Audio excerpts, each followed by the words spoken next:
What it do, YouTube? It's your boy Rod 2 Deep, back at it again with another video. I'm going to be speaking about a detox that I have just finished where I limited my screen time and social media usage. I got this idea after coming across computer scientist and author Cal Newport's podcast. I quickly got addicted and came across this video titled Digital Minimalism with Cal Newport, where he got into depth about why you should limit your screen time and take part in this 30-day digital declutter detox. I will be linking the video down below and will also leave a link for his podcast so y'all can give it a listen if interested. I started my digital minimalism detox on October 8th, 2025 and completed it on Friday, November 7th, 2025. I started this detox because I was beginning to feel overwhelmed about how much time I was spending on my phone and social media. It made me feel like an addict, and I always would feel as though I didn't have time to build new skills and do things that interested me. Ever since I first created a social media account and got my first ever phone back when I was in 4th grade, I have stopped doing a lot of activities that I once loved as a kid and was quickly addicted to being in front of a screen 24/7. While I was still able to be a good student and play many sports during my youth, having a phone, being on social media, and playing video games nonstop has caused many issues in my life. I began to lose my social skills, lost interest in hobbies that I once loved, and didn't go outside that much. All these years later, I finally decided to make a change, and coming across Cal Newport's podcast and YouTube channel gave me the extra push that I needed to make a change. I'm now going to read over a summarization of how to complete Cal Newport's Digital Declutter 30-Day Detox. Summarization of Step 1, define your technology rules. The digital declutter focuses primarily on new technologies, which describes apps, sites, and tools delivered through a computer or a mobile phone screen. You should probably also include video games and streaming video in this category. Take a 30-day break from any of these technologies that you deem optional, meaning that you can step away from them without creating harm or major problems in your professional or personal life. In some cases, you'll abstain from using the optional technology altogether, while in other cases, you might specify a set of operating procedures that dictate exactly when and how you use technology during the process. In the end, you're left with a list of banned technologies along with relevant operating procedures. Write this down and put it somewhere where you'll see it every day. Clarity in what you're allowed and not allowed to do during the declutter will prove key to its success. Summarization of Step 2, take a 30-day break. You will probably find the first week or two of your digital declutter to be difficult and fight urges to check technologies you're not allowed to check. These feelings, however, will pass, and this resulting sense of detox will prove useful when it comes time to make clear decisions at the end of the declutter. The goal of a digital declutter, however, is not simply to enjoy time away from intrusive technology. During this month-long process, you must aggressively explore higher quality activities to fill in the time left vacant by the optional technologies you're avoiding. This period should be one of strenuous activity and experimentation. You want to arrive at the end of the declutter having rediscovered the type of activities that generate real satisfaction, enabling you to confidently craft a better life, one in which technology serves only a supporting role for more meaningful ends. Summarization of Step 3, reintroduce technology.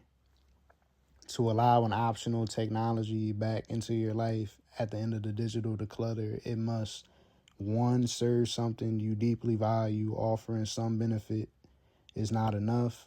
2, be the best way to use technology to serve this value. If it's not, replace it with something better. And 3, have a role in your life that is constrained with a standard procedure that specifies when and how you use it. To summarize the main points about this step, your month-long break from optional technologies resets your digital life. You can now rebuild it from scratch in a much more intentional and minimalist manner. To do so, apply a 3-step technology screen to each optional technology you're thinking about reintroducing. This process will help you cultivate a digital life in which new technologies serve your deeply held values as opposed to subverting them without your permission. It is in this careful reintroduction that you make the intentional decisions that will define you as a digital minimalist.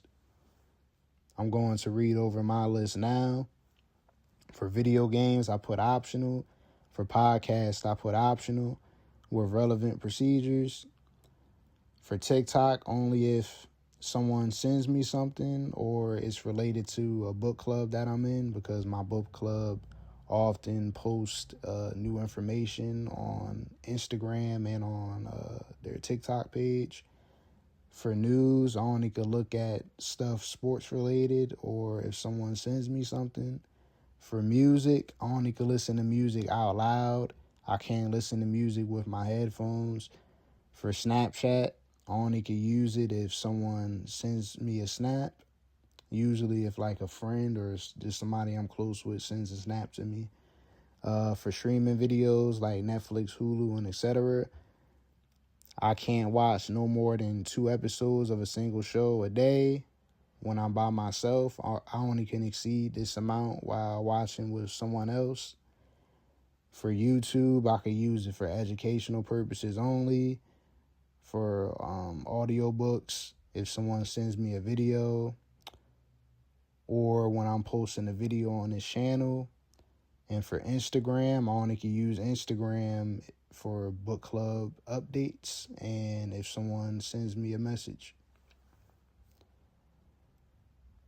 For replacement activities that bring me real satisfaction, enabling me to confidently craft a better life, one in which technology serves only a supporting role for more meaningful ends, I wrote down reading, which includes manga, drawing, journaling, working out, taking walks outside, running, quality time with family, word puzzles, solo RPG games. The first few days of the detox were easier than expected. I spent much time reading books and various mangas like Naruto, Solo Leveling, and a few of Cal Newport's books like Deep Work and Digital Minimalism. But after a week or 2, it started to get a bit difficult, so I downloaded extensions like Unhook and Cold Turkey Blocker. Unhook is an extension that removes every feature from YouTube that you feel distracts you from your productivity. And Cold Turkey is another extension that blocks websites, games, and applications to boost your productivity and reclaim your free time. After downloading these extensions, I didn't struggle as much and started enjoying all of the free time that I now had.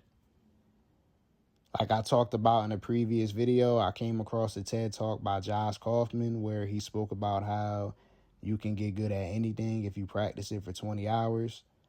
Something that I wanted to get better at was my speech. So during this detox, I dedicated 14 hours up to date on working on the clarity of my voice and the pronunciation of my words. This is the reason that I also made this YouTube channel. I wanted to get better at speaking and better articulating myself. And what's a better way of doing that than the volunteer work that I'm currently doing and also making a YouTube channel where I will have to speak for long periods of time in each of my videos. I will leave a link to the video I made where I go more into detail about this. Overall, this detox has been very life-changing for me. I now no longer have the addictions of social media, being on my phone all day and playing video games until the sunrise. I am planning on starting another detox where I will focus on eliminating more bad habits of mine while taking the time to do the things that I love and build more skills. One skill that I'm interested in building is ASL, which is sign language. I also plan on continuing to further hone my skills of creating YouTube videos. I plan on still using social media for now, but only for the purpose of my YouTube channel and staying in contact with family and friends, but will work on soon eliminating social media completely outside of my YouTube channel purposes. So I may be making a part 2 to this video sometime next month. With that being said, I'm going to end the video off here. I want everyone who has made it to this point to check out the links in the description and give the detox a try yourself. Stay blessed, y'all. Keep progressing, and stay true to yourselves always. Peace. Are we all that we're meant to be this way? I'm afraid I don't know if we can change.